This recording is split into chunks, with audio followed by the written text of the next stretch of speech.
מפרטת את סדר עבודת הכהן הגדול ליום הכיפורים מפרשת אחרי מות.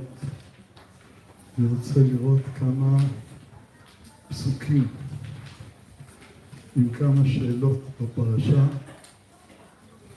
ומתוך זה לנסות להבין את עיצומו של יום. נגיד קצת דברים מופלגים, אפילו במידה מסוימת מסוכנים, ואם תופסים אותם לא נכון, עלולים להגיע למחוזות מאוד מאוד רחוקים ובעייתיים. אז צריך הרבה דייקנות בשיעור הזה. אנחנו הולכים על חבל דק מאוד. וידבר השם אל משה אחרי מות שני בני אהרון בקרבתם לפני השם וימותו. בני אהרון נפטרו בראש חודש ניסן. אנחנו מדברים על פרשת יום הכיפורים. וכבר חז"ל שאלו בירושלמי ובמדרש, מה הקשר בין מות שני בני אהרון לבין יום הכיפורים? חז"ל לנו בדרשה, אנחנו רוצים ללכת יותר לרובד של הפשט ולהבין את הקשר בין שני מינים.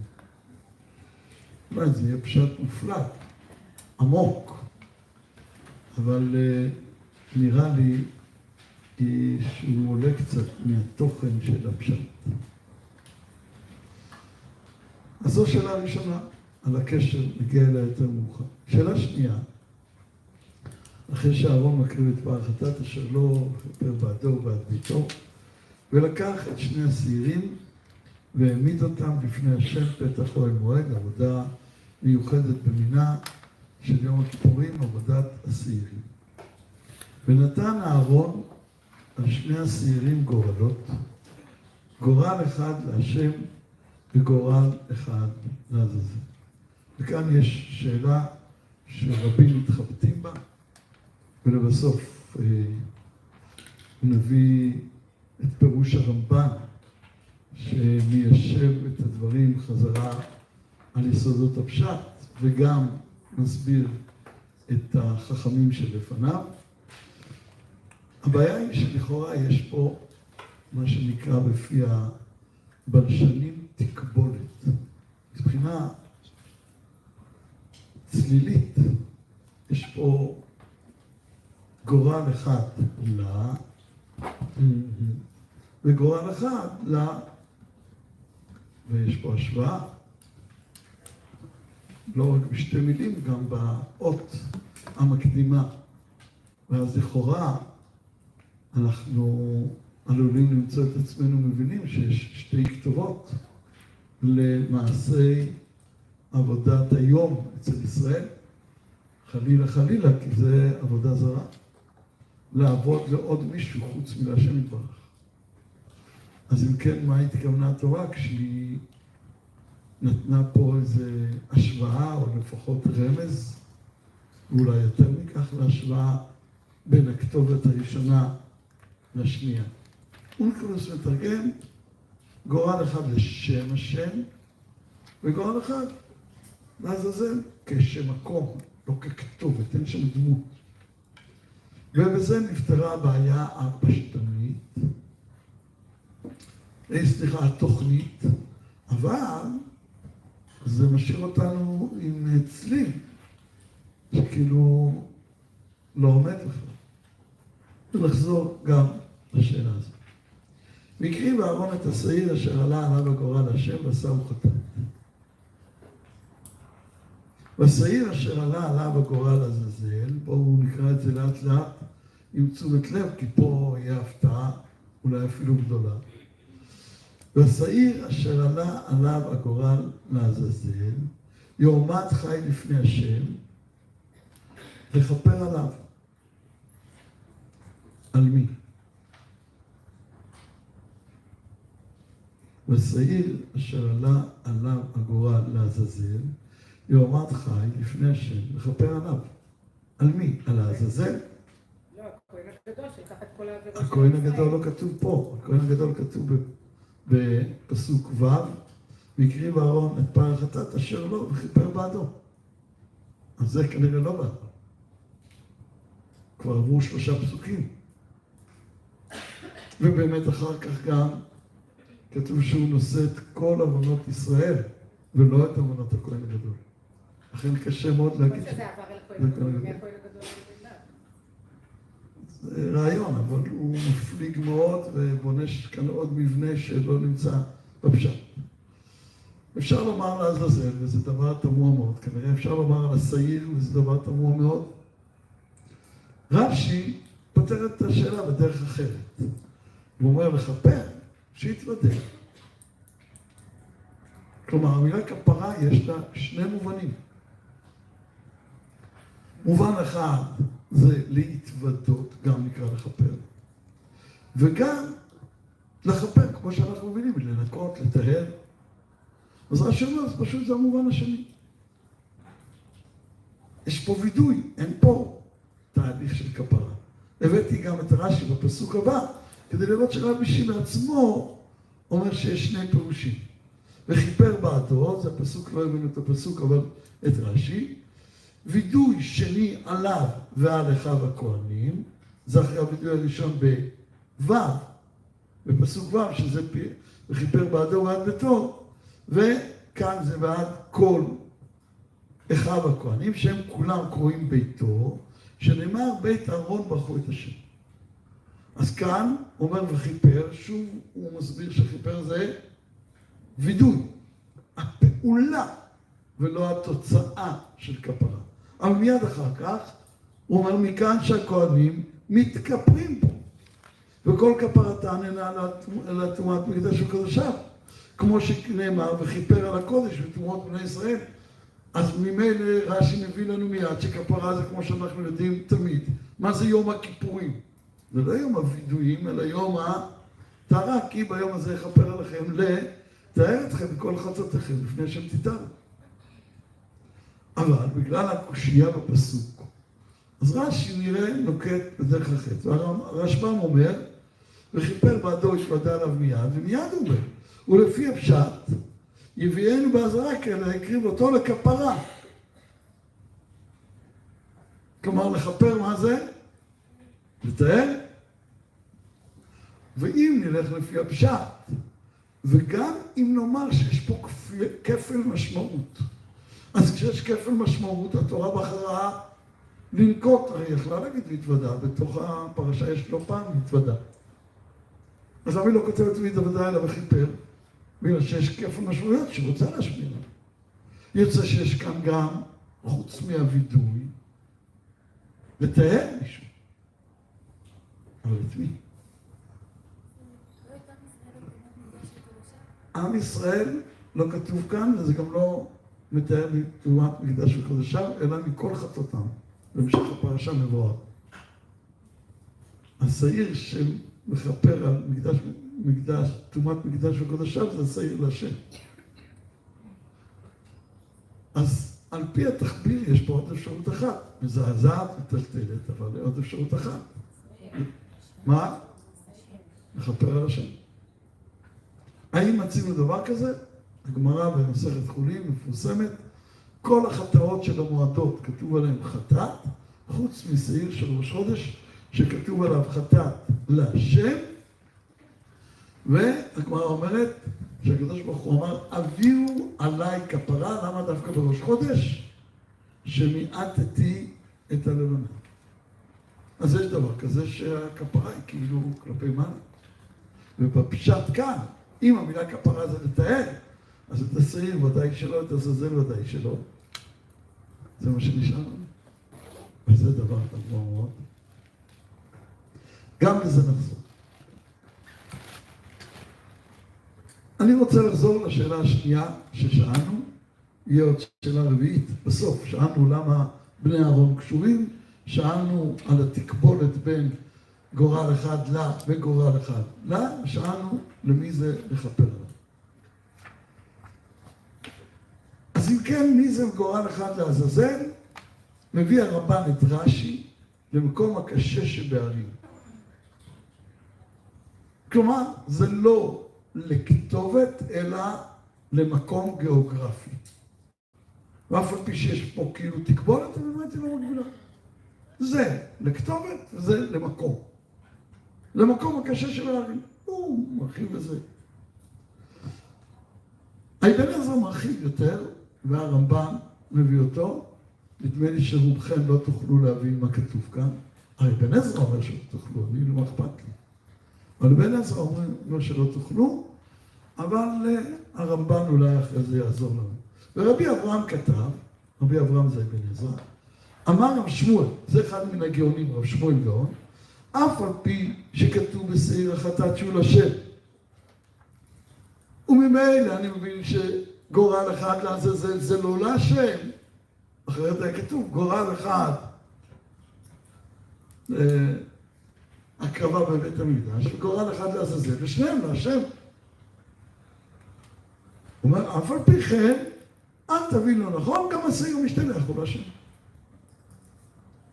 אז שניהם לאותה כתובת. רש"י כאילו אומר אחד לכתובת, וגם האונקלוס, אחד לכתובת ואחד למקום. נשאר לנו בעיית התקבולת. הוא אומר, שניהם להשם. לעזאזל, אולי כמו שראים, זה רק שמקום, אבל מי הכתובת? גם שעיר לעזאזל, הכתובת הוא להשם. ואין צורך. אבן עזרא לא מסכים עם רב שמואל גאון. למה? כי המשתלח איננו קורבן. אנחנו לא שוחטים אותו ומקריבים אותו, אלא משלחים אותו ואיבריו נחתכים עד שהוא מגיע למטה. זה סוג אחר לגמרי של דבר, אין דבר כזה עוד בעבודת המקדש. ממילא זה לא קורבן, ממילא זה לא צריך להיות לכתובת. ולכן, כי המשתלח איננו קורבן, שלא ישחט. ועכשיו הוא מתחיל לחשוף אותנו לעוד רובד, אבל רק המבוגרות פה יוכלו להבין.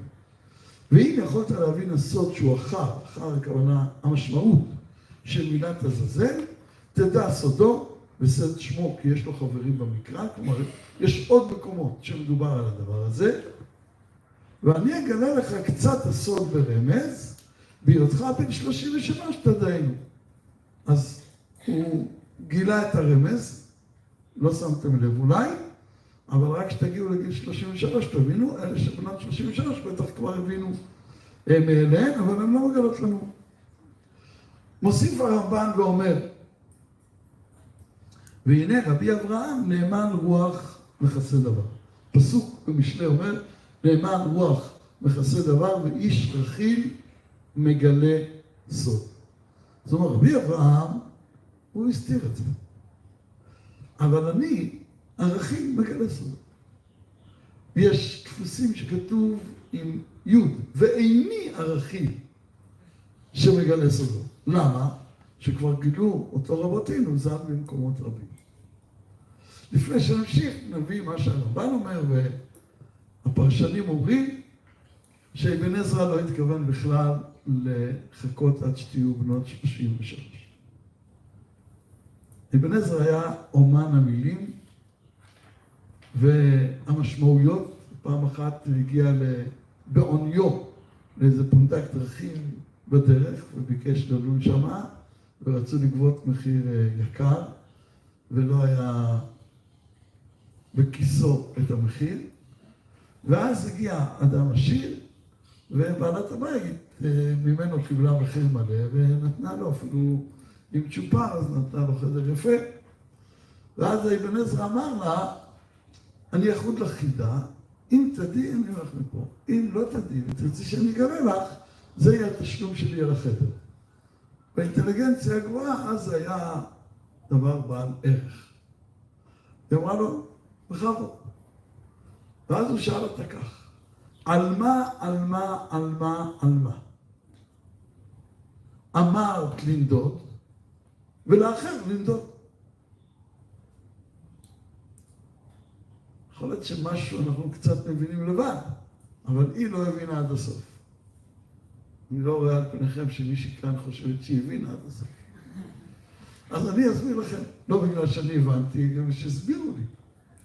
האבן עזרא הסביר לה, וכך זה נמסר מדור לדור. הוא אומר לה, על מה? על איזה עניין? על מה? אישה. על? מה על? מה? על איזה מה?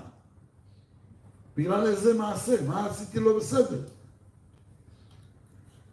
מה ההמשך? אמרת לנדוד ולאחר לנדוד. הוא אומר לה, מה שאני התכוונתי זה אמרת לי נדוד. ולאחר לי דוד.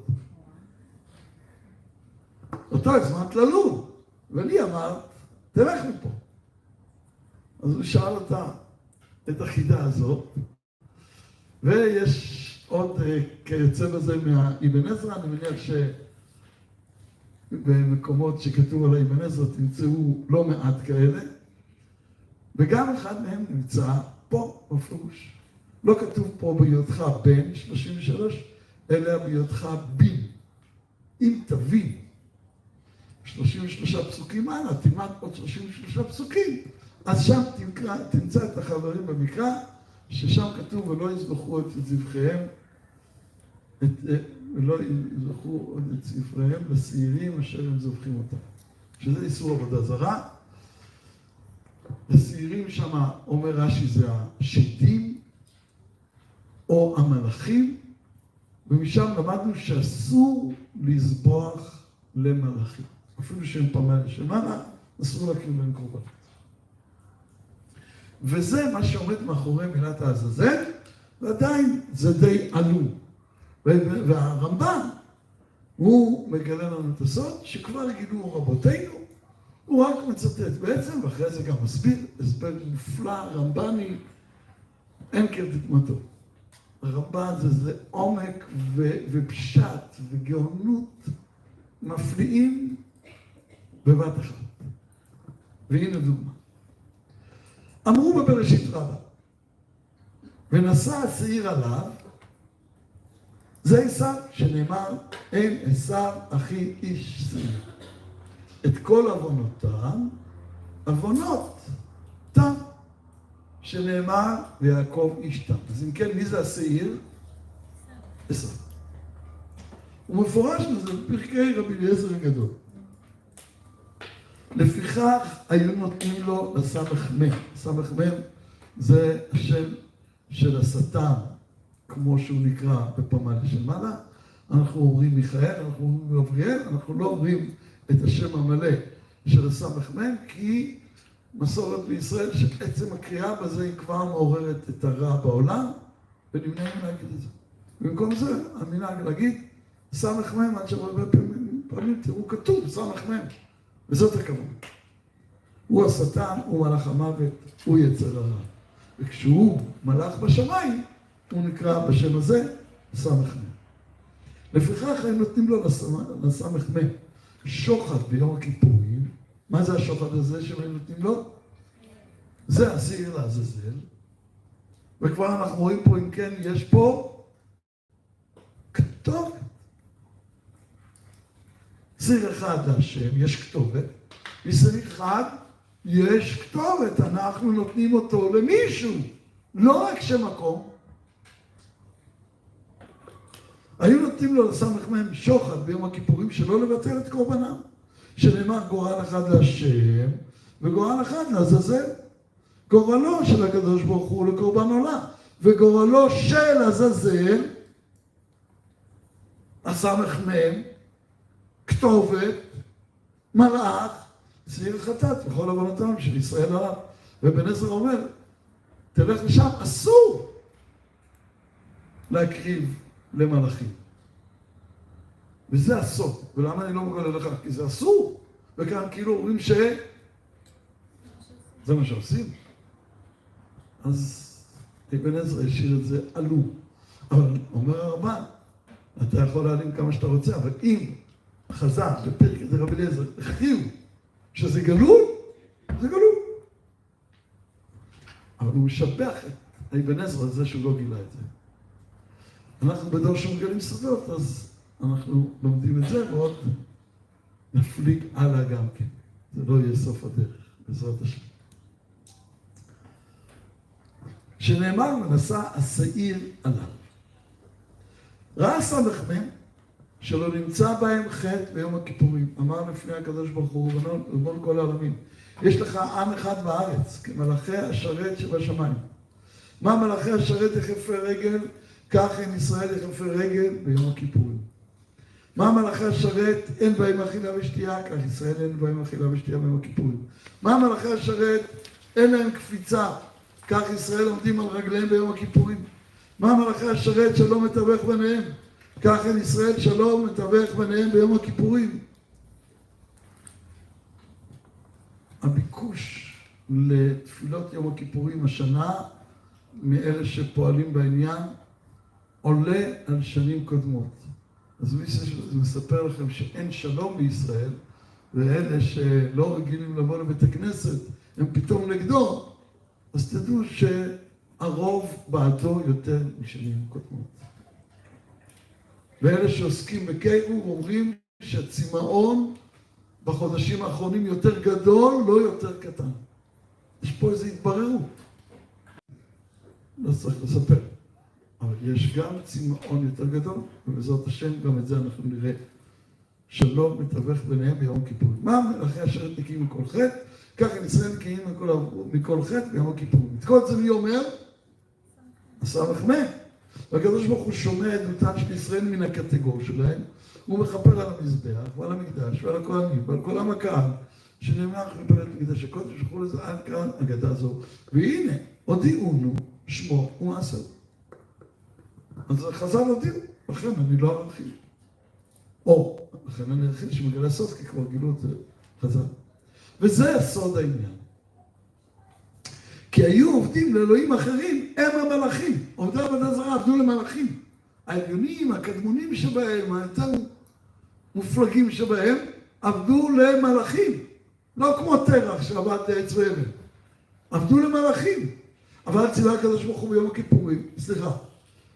ועושים להם קורבנות, והם להם לריח ניחוח, כי עניין שנאמר, ושמני וקטורתי נתת לפניהם, ולחמי אשר נתתי לך לעשות את השם המקדש שחלתיך, ונתתיהו לפניהם לריח ניחוח, והנה הוא מהשם אלוקים. אז אם כן, יש עבודה למלאכים, והקדוש ברוך הוא בעוד 33 פסוקים, מהפסוק, זעיר אחד להשם, זעיר אחד לעזאזל, מלמד שאסור לעבוד למלאכים, למרות שהם במעלה של מעלה.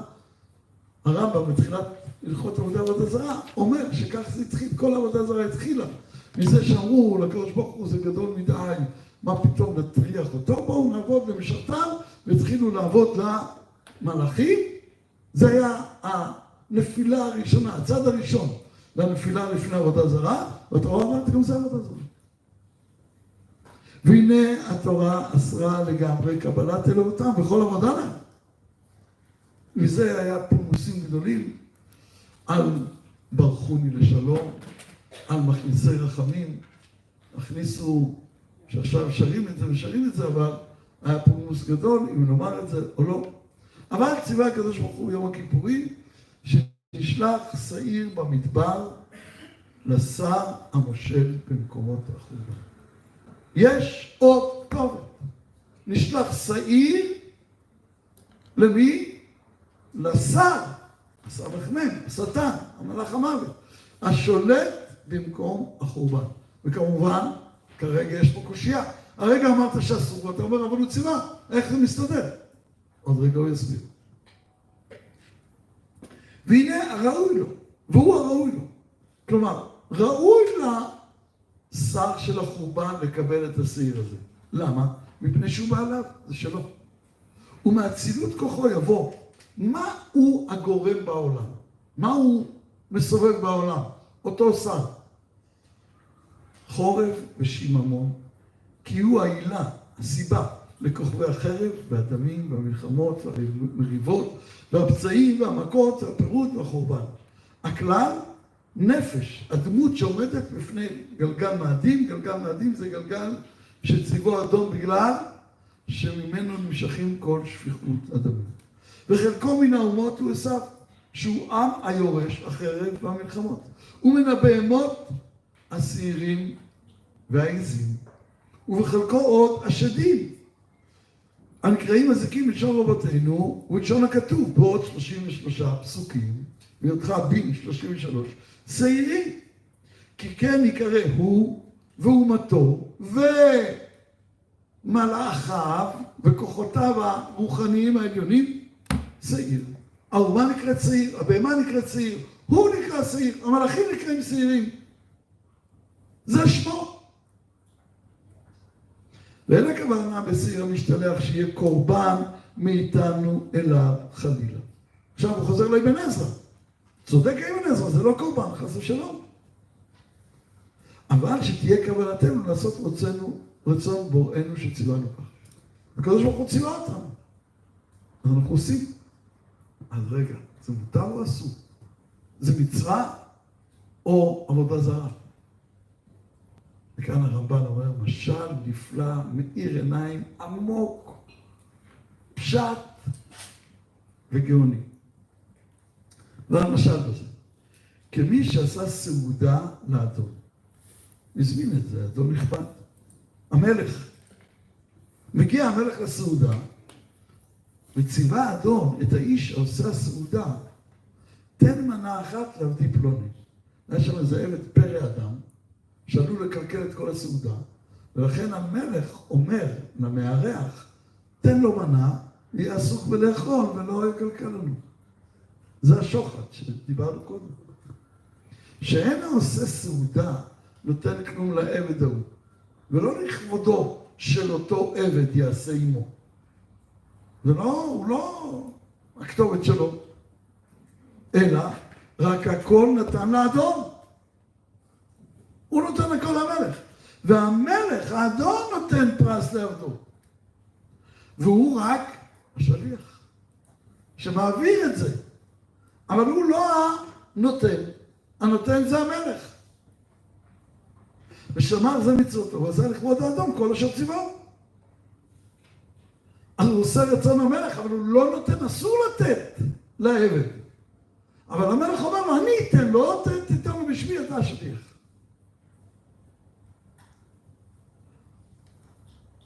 ולמה כל זה? עוד רגע זה יוסבר יותר.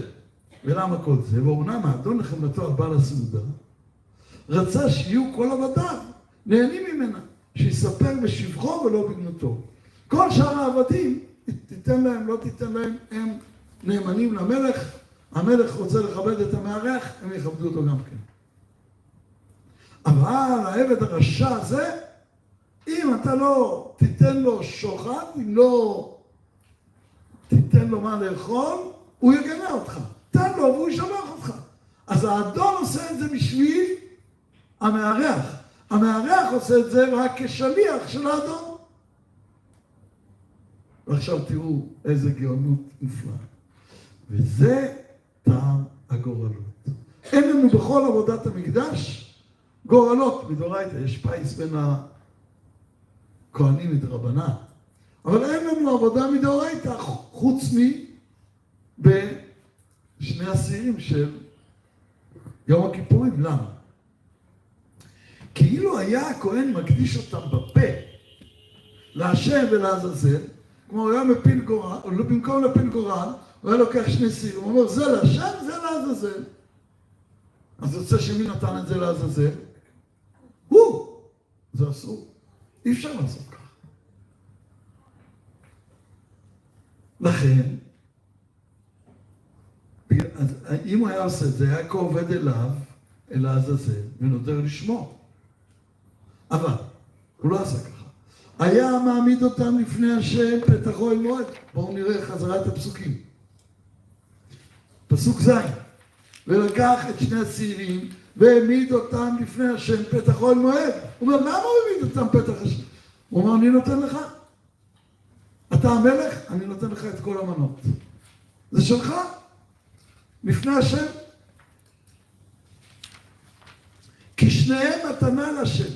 והוא, מי זה הוא? השם יתברך נתן מהם לעבדו. החלק אשר לבוא לו, מאת השם.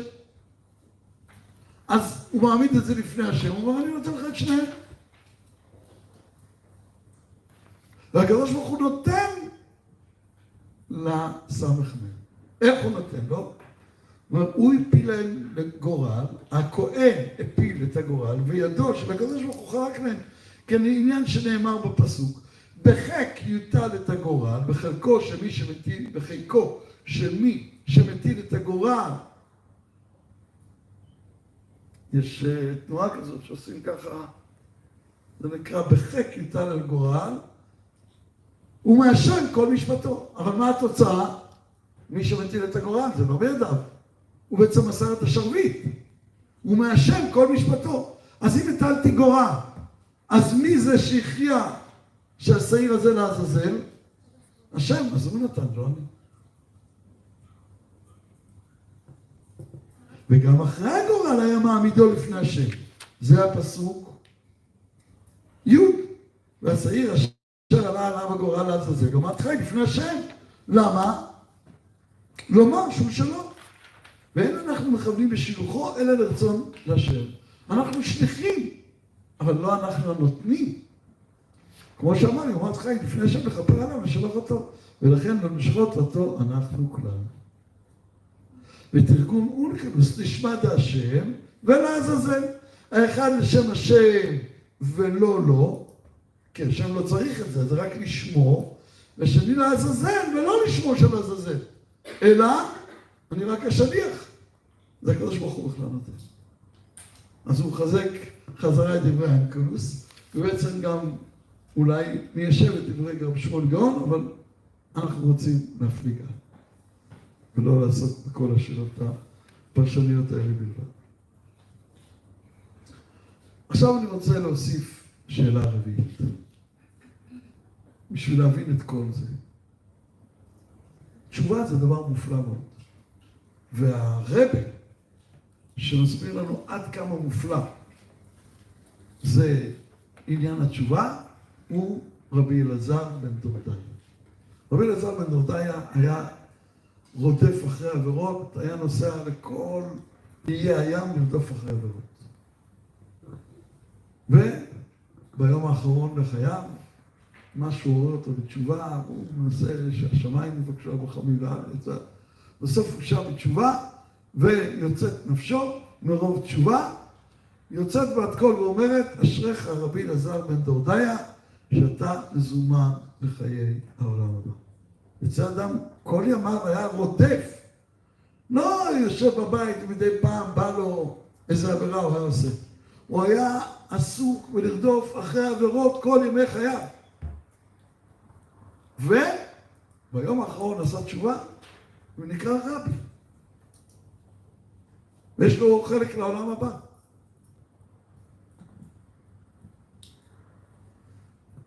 כי התשובה, יש לה כוח להפוך אפילו משקל אדיר לטובה.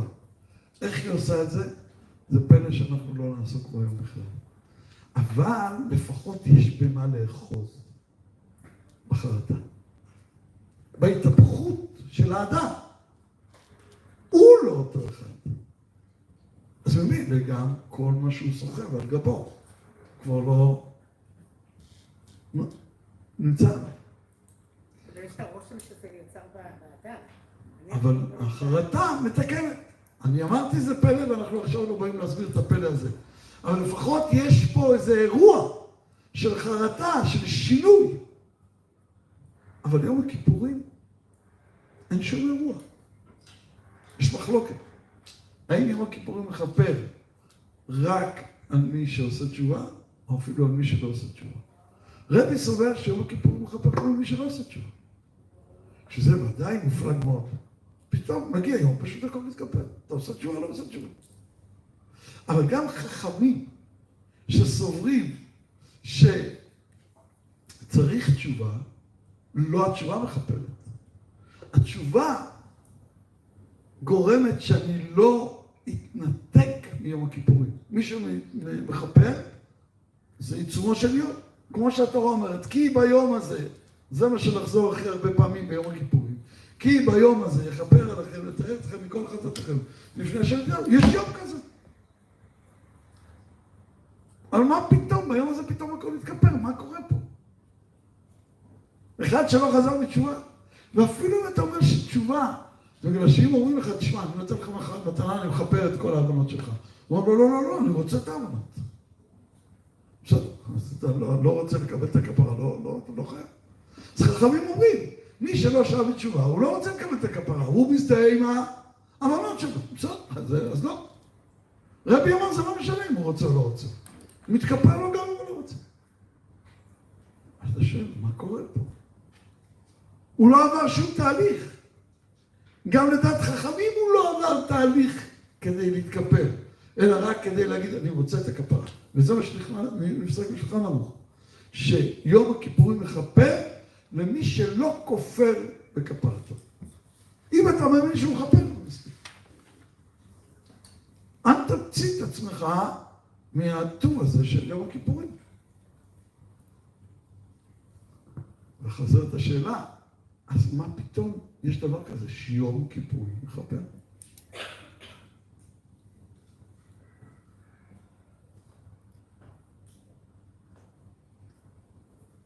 עכשיו אני רוצה לחזור לשני בני אהרון. השאלה הראשונה ששאלנו. שני בני אהרון, אומר משה לאהרון, הם גדולים יותר ממני וממך.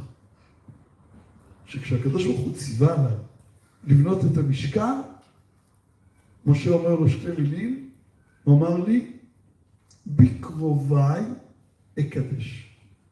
הקדושה תשרה בבית המקדש בקרוביי, כלומר במחיר של קרוביי.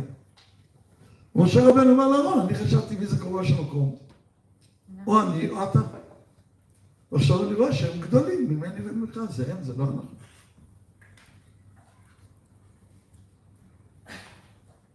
איך אפשר להגיד דבר כזה? כשהם, באמצע חנוכת המשכן, עושים מעשה שהתורה, אם כבר דיברנו קצת על צלצולים, אומרת משהו עם צליל מאוד מאוד מאוד חריף, הכי חריף בתורה. מה הם הקריבו? אש זרה. מה זה מזכיר לנו המילה זרה? עבודה זרה. בעיצומו של חינוך הבית, הם הקריבו אש זרה, ואתה אומר שזה קרוביו של מקום? כאילו הקדוש ברוך הוא אמר מראש, יהיה איזה מעשה כזה, וככה נשכון בבית. איך זה יכול להיות?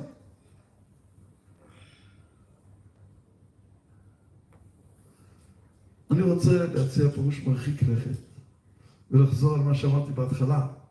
זה מאוד מאוד מסוכן. מה שאני אומר, זה מאוד מאוד מסוכן, בלי מה שאני אומר. כל העולם כולו הוא גשר צר מאוד. הוא לא על סף תהום. אנחנו חושבים, יש תהום עם יצר הרע, עם החטאים, עם הפשעים. אז יש לנו פתרון. אם העולם הוא על סף תהום, מה אני צריך לעשות? להתרחק כמה שיותר. אומר לכם רבי נחמן מברסלב, זה לא עובד ככה. העולם הוא גשר צר מאוד, אם תתרחק, תיפול לצד השני. שרים את זה כאיזה פסטורליה, כל העולם כולו, אבל בעצם זו בשורה לא כל כך פשוטה. זו הבחנה מאוד מאוד עמוקה ומחודדת. מי שמבין לא נכון את מה שאני הולך להגיד, עלול ליפול לשבתאות. שבתאי צבי הוא זה שחכמי ישראל הגדול שבכולם, וכמעט היחיד, שתמיד הוסיפו לשמו את ראשי התיבות שרי. ראשי התיבות שרי זה הנגטיב של ראשי התיבות זצ"ל.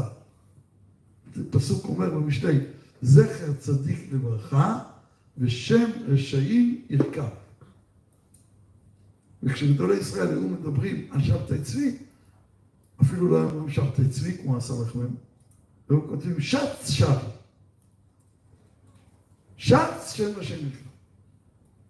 מה שכמעט אף אחד, רק הממשיך שלו, יעקב פרנק.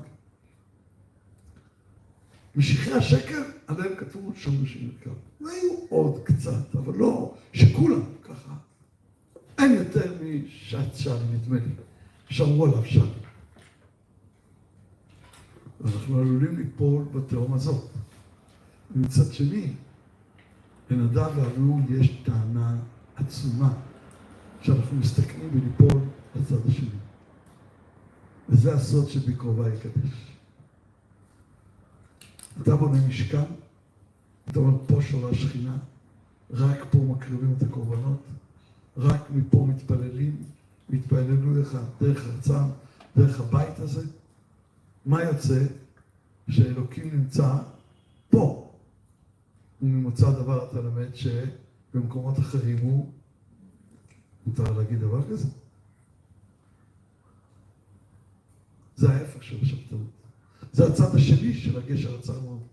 מצד אחד, להגיד שהוא נמצא גם ברע, ולעשות רע, ולהגיד השקט, נשארנו מצאתם וציוונו לעשות עבירות, כמו שהם היו עושים. ועושים עבירות. כי עבירות, הקדוש ברוך הוא לא שם. זה נורא היום.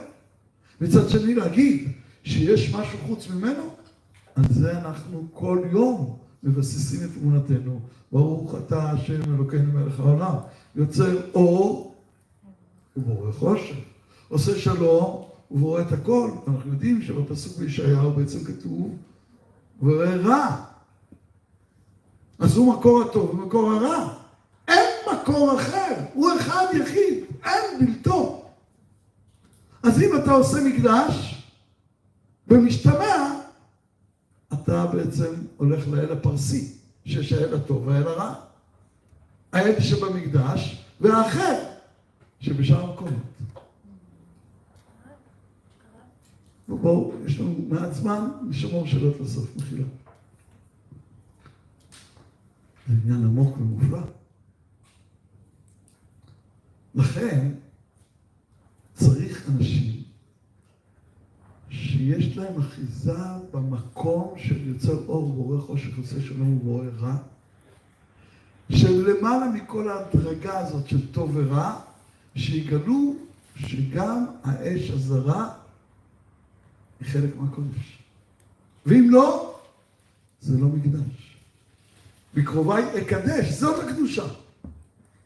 שיש אנשים כל כך קרובים אליו, שהם למעלה משאלת הטוב והרע. דרכך אלוקינו להאריך אפיך לרעים ולטובים והיא תהילתך. רק השנה גיליתי מי אמר את זה.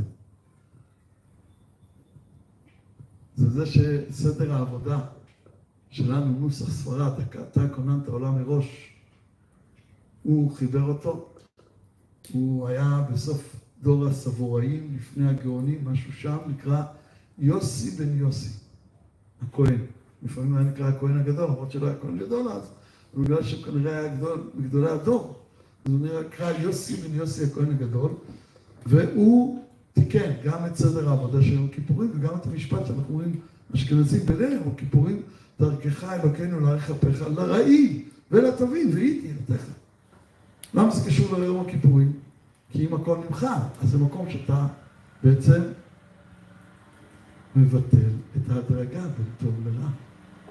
שלום, שלום, לרחוק ולקרוב, אמר השם, ופעתיו. יש דבר כזה. שווה ומשווה קטון וגדול.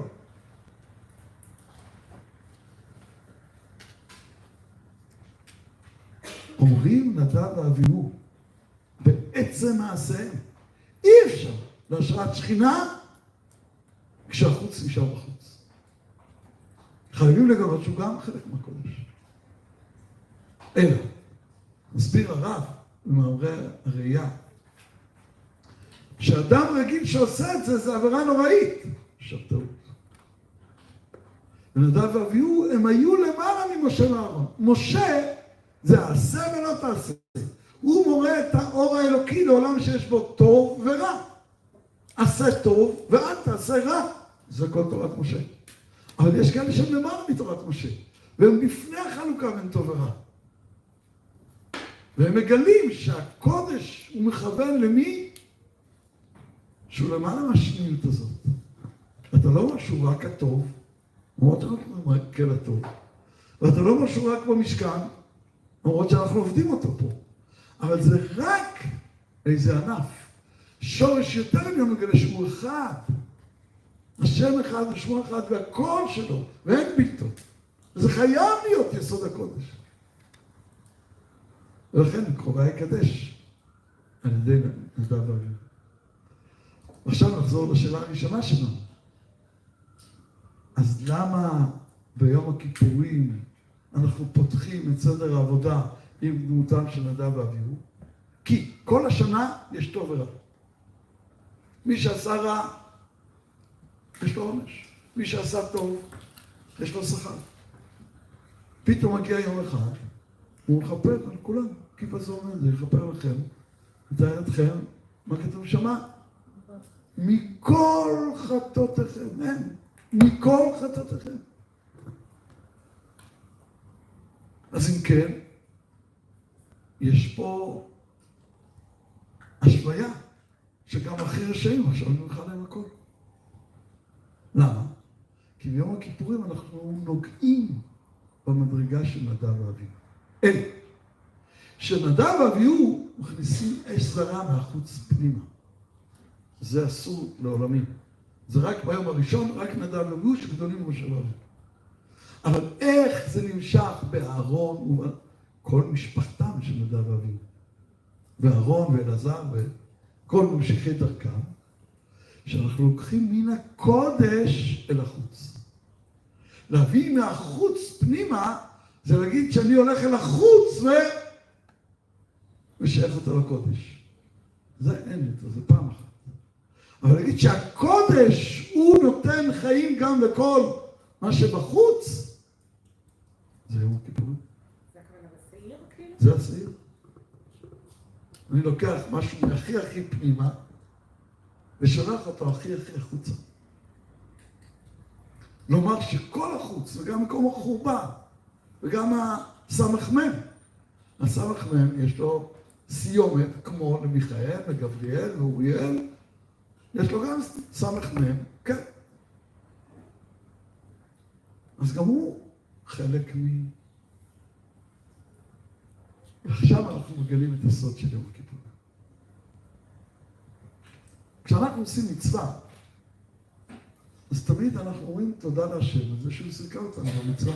כי את הכוח והחיות לעשות מצווה, זה לא מאיתנו. כי מידך הכל, ומשלך נתנו לך.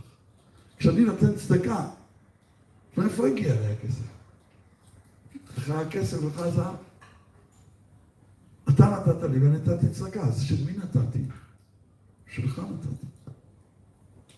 מי שאומר זה שלי ואני בעל הבית, אין לנו, אני והוא יכולים לדור בכפיפה אחת.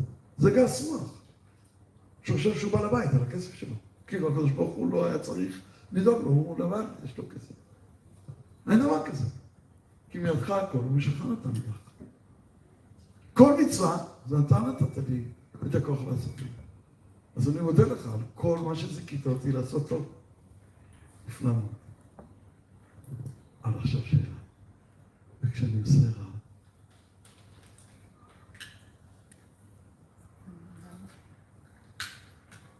אנחנו אשמים, אשמנו, בגדנו, בוגדים. איזו מילה מזעזעת. בגדנו, אנחנו בוגדים. כשיצר הרע מנסה להפיל אותנו, ובמקום להתגבר עליו, אנחנו משתפים את הפעולה. אבל בדבר אחד אי אפשר להאשים אותנו. אף אחד לא הכניס לעצמו את יצר הרע. זו לא פעולה שלנו. וזה השורש של הכל. אם היו שואלים אותי, להוציא לך את יצר הרע? כן. מוכן לשלם 1,000,000 שקל, רק תוציאו את היצר הרע. רק לא מקבלים כסף ולא מוצאים את היצר הרע. מי זה ששם בתוכי את היצר הרע? כל המצוות שלי הן ממני, אבל באיזשהו מקום, למרות שאני גם הייתי אשם ובוגד. ואם אני שוכח את האשם ובוגד, אני נעשה שבתאי כשאני מדבר על כל זה. אבל נכון שהייתי אשם ובוגד, אבל מי גרם לי שיהיה לי אפשרות בכלל להיות אשם ובוגד, ולא רק אפשרות, אלא משיכה, ושאני אצטרך מלחמת עולם לפעמים כדי להיות לא אשם ולא בוגד, ושאם אני אשם ובוגד זה בגלל שהפסדתי במלחמת עולם. זה לא אני. והקדוש ברוך הוא פעם אחת בשנה מגלה את הסוד, שהוא יוצר אור בתוכי, וגם בורא חושך. עושה שלום בתוכי, אבל גם בורא רע. אני יצרתי אותו, יש מי יש, את הרע שבי. אבל מי ברא אותו יש מאין? גם בתוכי. לכן, דרכך אלוקינו, להאריך אפיך, לרעים ולטובים, והייתי לזרע. יש איזו רחמנות מיוחדת על הרעים, כי אני נתתי להם יצר הרע, והם הפסידו מזה. בגלל מה שאני נתתי להם. ולכן, שעיר לעזאזל, השעיר אשר עלה בגורל לעזאזל יומת חי לפני השם, השם שולח אותו. מי ששולח את השעיר זה מי שאמור להתקפל על ידו. מה שמים? את כל העוונות של ישראל. אבל מי מתקפל? כביכול. הקדוש ברוך הוא אומר, אני נתתי לכם יצר הרע.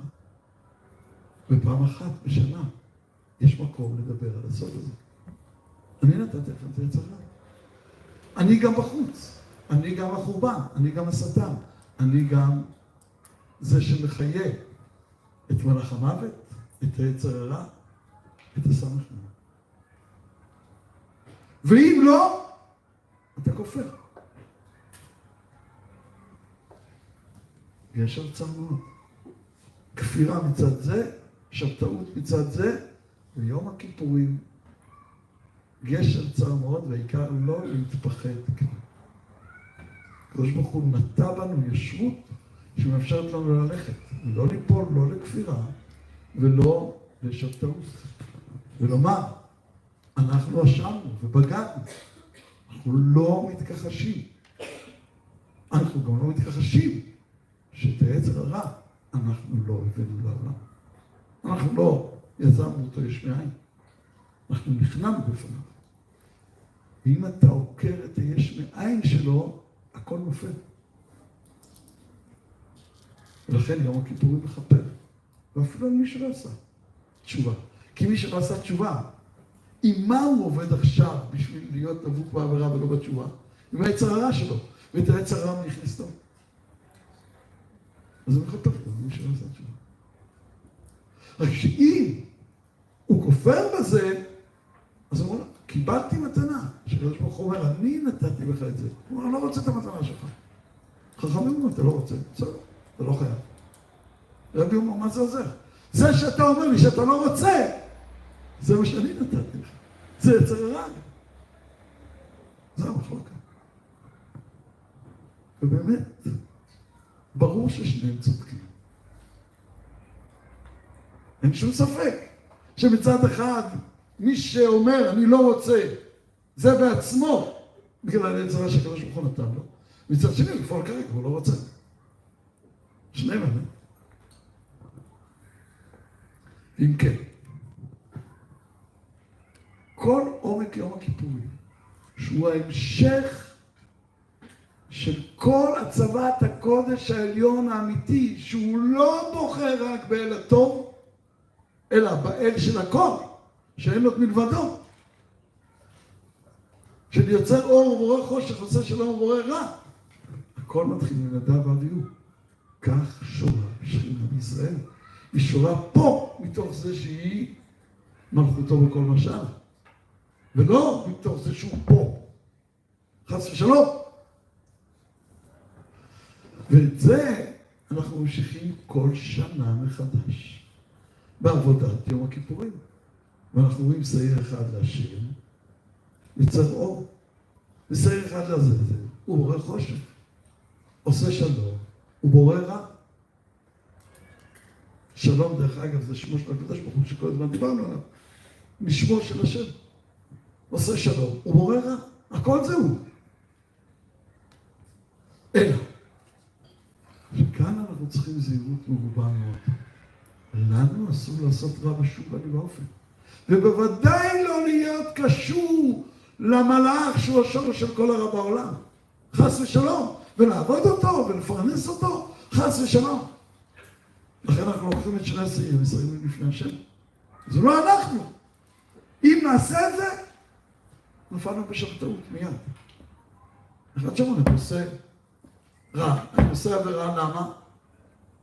כי השם נמצא בכל. זה שבתאות. ובסוף הוא נפל, יצא מכלל ישראל, ירד מטה-מטה. בתחתיות הארץ. אז אם כן, צריך לסיים. אז אם כן, השילוח לעזאזל, זה הקדוש ברוך הוא שילוח. אני נותן לקדוש ברוך הוא, הוא אומר, ירמיינה שלא גם. אתה רוצה להיות הקל של הכל, אתה באמת הקל של הכל. קל אחד, זה רק אתה יכול. אני יכול להידבק בך, אתה רק דרך הטוב. אם אני מתדבק ברע, אני מתנתק ממך. אתה האל של הכל, אני מתדבק בך רק דרך הטוב. נדב ואביהו מגלים שאתה האל של הכל. ומשה רבנו מגלה איך להתדבק בטוב ולסור ממנו.